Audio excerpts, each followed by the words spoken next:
everybody, welcome to another exciting installment of 5 Questions with WR. 5 questions with Wrestling Rampage. That is when you guys, the viewers and subscribers of Wrestling Rampage, send us questions to answer, and you guys can do that at any time, you guys, please. On our Facebook, facebook.com/Wrestling Rampage 2, on our Twitter @Wrestle Rampage, or you can do it right here on YouTube, right in the comments below. We'll definitely get the questions. We'll write them down, and we'll do another edition of 5 questions with Wrestling Rampage. So make sure you guys do that. It can be wrestling related or not. We'll go ahead and get started. Asked by Kid Lee, what are your favorite matches from the 70s? Favorite matches from the 70s? From the 1970s. Well, I'm just going to be honest with you. 70s is not my bag. Yeah, I'm with you. The 70s is not one of my favorites. I'm a big fan of the Bruno Sammartino years. Okay, so the 70s to me, I'm not a big fan of it. Now, I will say this, and I did watch these matches. I did enjoy, because, I mean, like I said, I didn't watch much of the 70s wrestling.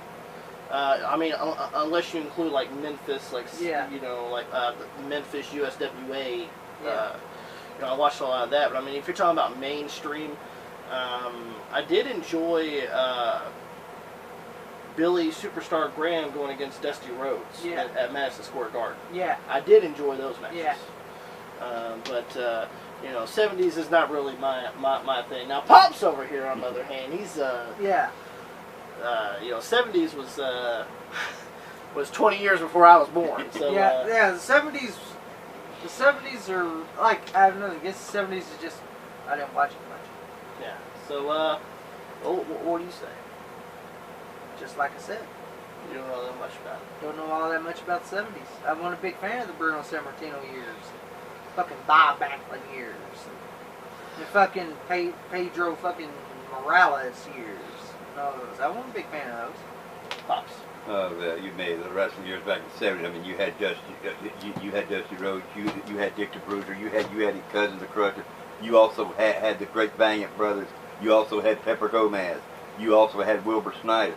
Great wrestlers went on. There's a lot more I could do, but if I said them all, we'd never get this done. But the matches that I most remember mostly was, and I've said it before. I think before is the match between Dick the Bruiser and the Crusher against Handsome Jimmy and Luscious Johnny Valiant. It was a steel cage match for the titles, and at that right there time, Dick the Bruiser and the Crusher were tag team champions. Nobody ever thought, you know, nobody ever gave Valiant a chance to ever climb, or they didn't climb, they crawled out of it, because that's all 4 of them did, because they battered each other. It was so bloody. But the Valiants come up on top, and they really crawl out of that cage.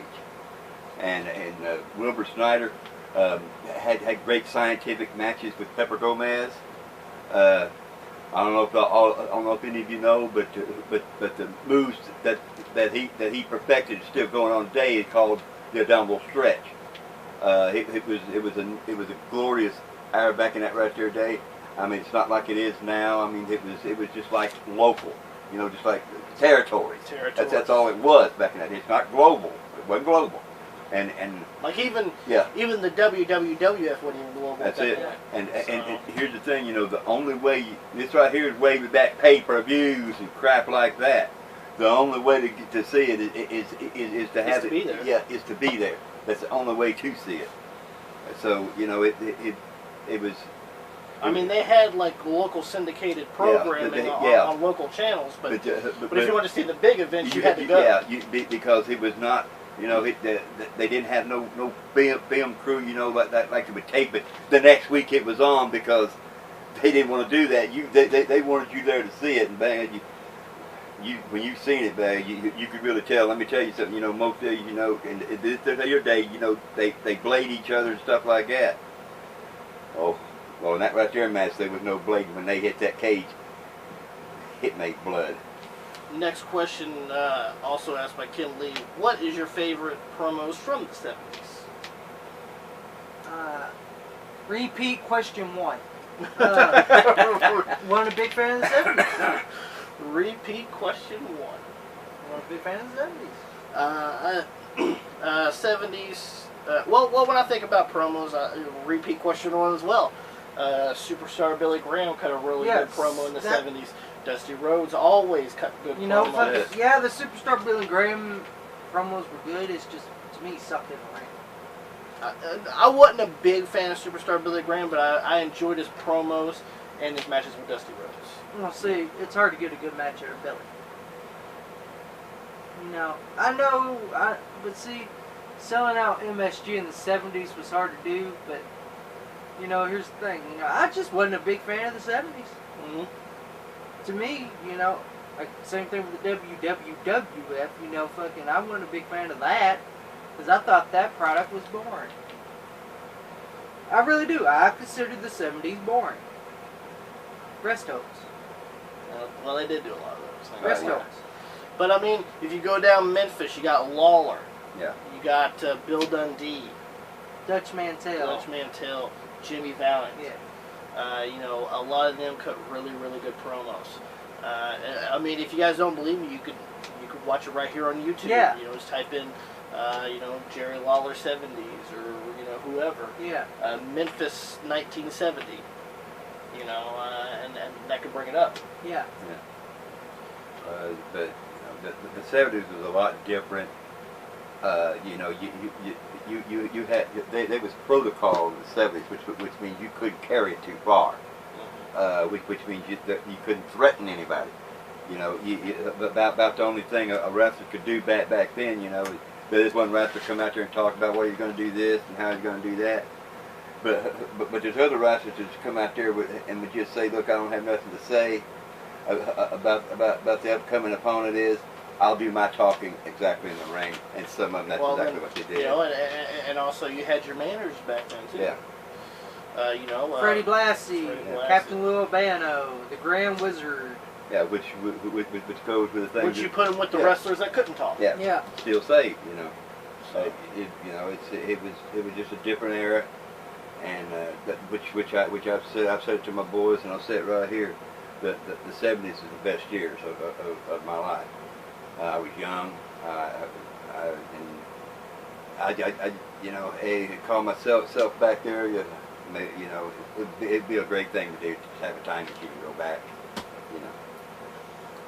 Next question. Now, Tommy, this is a little more in your bag now. Yeah.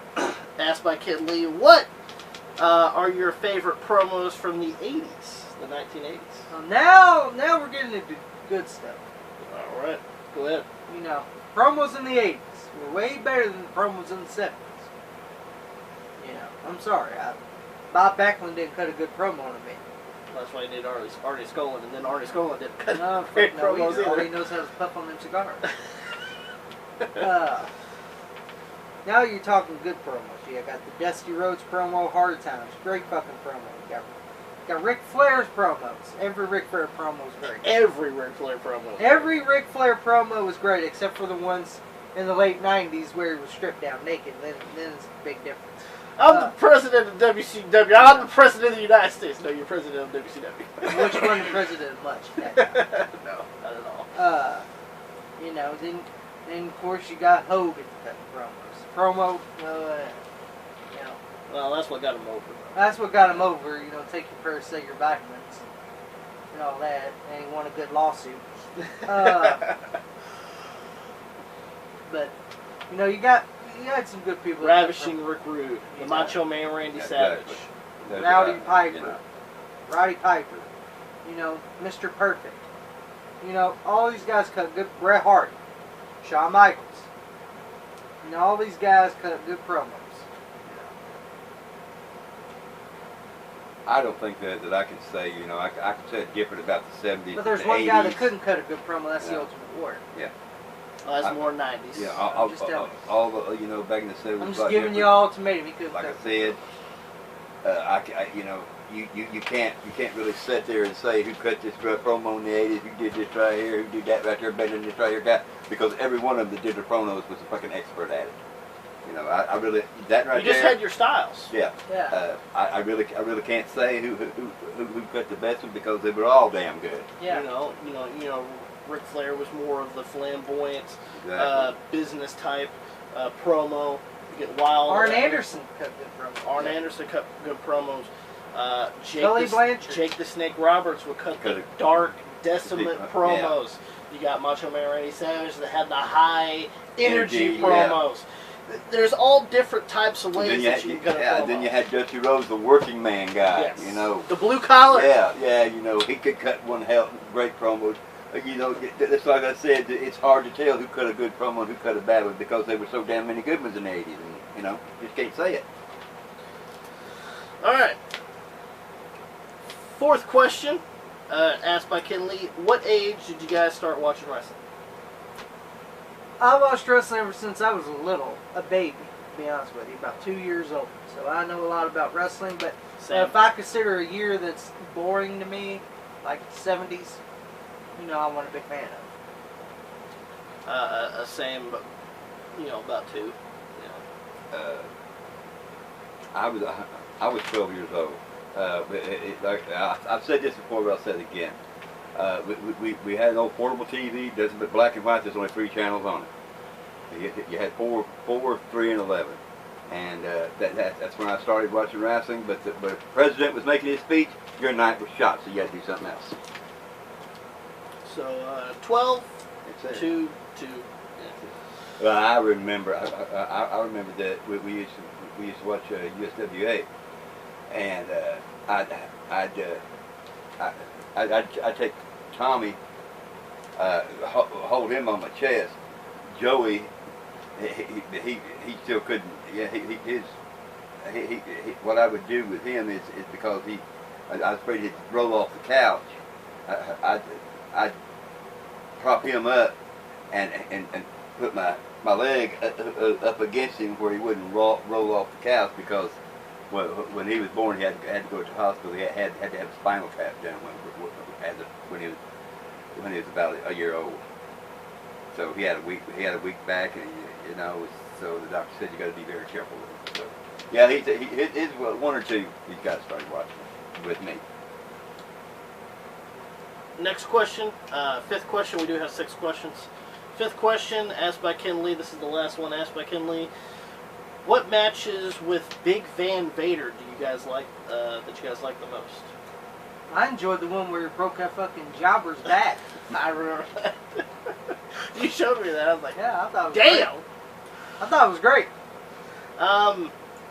But if I had to choose a good match with Vader, I'm gonna say his matches with Sting. Oh, in WCW, yes. Yeah. His matches with Sting were great. But I enjoyed the jobber getting his back broken by Vader, though. I enjoyed that too. You know, and I feel sorry for the way Vader is now. Yeah. You know, I heard that he has 2 years to live. Or, Yeah. you know, it's sad. Does Vader deserve to be in the Hall of Fame? Absolutely. You know, he'll get in there. Yeah.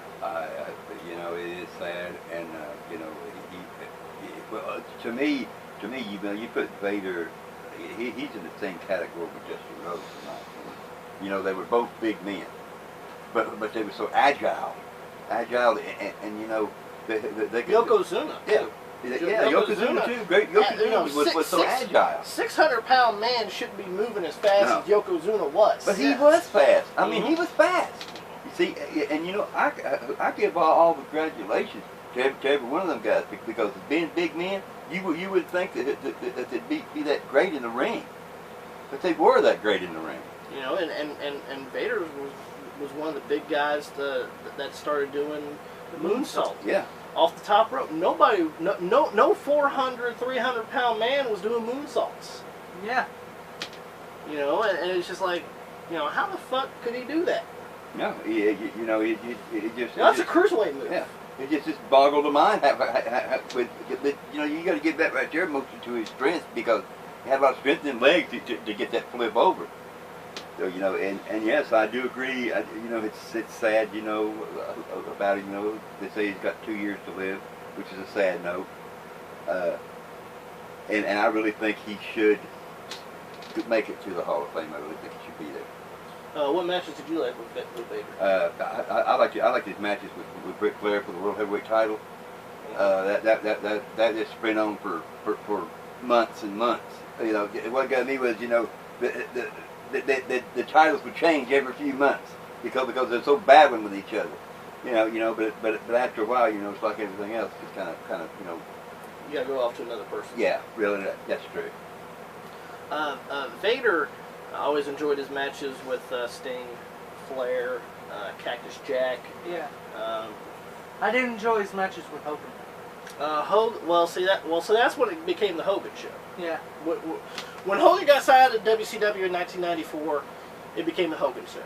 What are you talking about? He didn't even want to work with Vader. Yeah, he didn't want to work with Vader. He didn't want to work with a serious fucking heel. No, but he wants to work with the fucking Butcher. And the Dungeon of Doom. The fucking Butcher. I hate you, Brutus. Not talented piece of shit. Non-talented fucking lucha money. Well, you know, to me, you know, it's about the same thing with Shawn Michaels. He didn't want to work with Vader either because Vader's hitting too hard. Well, goddamn, Vader beats up everybody. Yeah. And Shawn was being a pussy about it. Oh, why do you guys keep going back to the shots? Well, it wasn't true, though. It was true. It was true. Goddamn, he didn't want to work with Vader. It was true. Goddamn, everyone didn't want to work with fucking Vader. But I will say this. All Vader does is ground and pound your ass. That's all he does. It's sad the treatment that he did get in WWE. Yeah, it was. And it was all Shawn Michaels' fault. Well, it wasn't completely Shawn Michaels' fault. fault. Yeah, it was. With that goddamn... Well, hold on. His first push, yes. But, you know, in 97 and 98, he was mostly used as a fucking jobber. Yeah. His career was ruined after a former WCW champion. It's like this right here. It's like this right here. You know, I believe it this right here, because a lot of wrestlers say it. You know, you get in there with a Ron Bass or a Vader or somebody's come from Japan. You know, that's what they're trained for. That's what they teach you over there. They teach you to hit them hard. Go in there with Dr. Death or fucking Terry Gordy. They'll kick the shit out of you. You know, a lot of people don't know how to wrestle people like that right here. But they say, you know, if you just go in there and wrestle their speed, what they do, you're going to make out all right, because if you go in there and start showing good and fancy, they're going to beat the hell out of you. And to be honest, you know, what did we have to endure? We had to endure a fucking Sid run. Because Shawn Michaels didn't want to drop the belt to Vader. We had to endure fucking another Sid run. Yeah. Well, and then basically true. And then Vader fucking started losing to people that you fucking knew he could fucking beat. Yeah, come on, man. I know he could beat goddamn Mark Henry. He knocked him down. They just guys. I did enjoy his match with Kane. Oh yeah, now his matches with Kane were good. Yeah. The No Way Out match was really good. Cracked him in the face. With a wrench. You know, like a wrench. Yep. His matches with Kane were really good. But that was it. After that, it was just like... After that, it was nothing but job. Yeah, he was jobbed out all the fucking time. He even lost to Bradshaw, Blackjack Bradshaw. Like, really? Mark Henry, he lost to everybody. I was like, really? That's how you're going to treat a former WCW champion. Yeah. You know, it's like I said, you know, wrestling Vader, you had to wrestle with his speed. It's not even going to beat your damn brains out. That's just what they teach you in Japan. Last and final question. This is the sixth question. Is asked by Evil Nerd. What do you guys do on the weekends? Nothing. Not a damn thing. Yeah, I'll be honest with you, nothing. Well, for me, I get my son on the weekends. You know, well, you guys seen him though. You know, my son Caden, who does some of the unboxing. Yeah, with me. He does a lot. He does some of the unboxing with his dad. Really, the weekends are to me it's precious because I get to see my grandson and spend time with him. That's the thing we do on the weekend. We see him on weekends. Yeah, see him on the weekends. That's what our weekends consist of. He comes here on a Friday. He stays till Sunday, and we surround ourselves with what he wants to do. He wants to play games. We play games with him. That's basically what our weekends are, surrounded with Katie. You know, well, I mean, besides me going to fucking work, which sucks ass, but yeah, the weekends I don't really do much besides just hang out with my son and work, which is all I fucking do anyway. But you know, I love being with my son and hanging out with him, so Yeah, so that's what I do on the weekend, and that's what they do too. You know, lately we've been playing. He really has been enjoying the WWE board game. Yeah. We've been playing WWE board game edition 1 and 2. He really enjoys that. Yeah, he really gets into that. So he's gonna be a wrestling fan. Hopefully not a huge one like us, but Maybe we should send him to the Boogie Woogie Man camp maybe. in Virginia. But that was 5 questions with WR Wrestling Rampage, and if you guys want to, make sure you guys can send us any questions you guys want to, whether it's wrestling related or not. You guys can do that through our social media sites: Facebook, facebook.com/WrestlingRampage2, on Twitter @WrestleRampage, or you can make sure you hit that subscribe button, and you can watch our videos anytime, you guys, because we're uploading all the time. So make sure you guys subscribe to one of the best wrestling YouTube channels going today, Wrestling Rampage. Tommy, take us away. If you don't subscribe right here to Wrestling Rampage, then I guess you just don't know wrestling.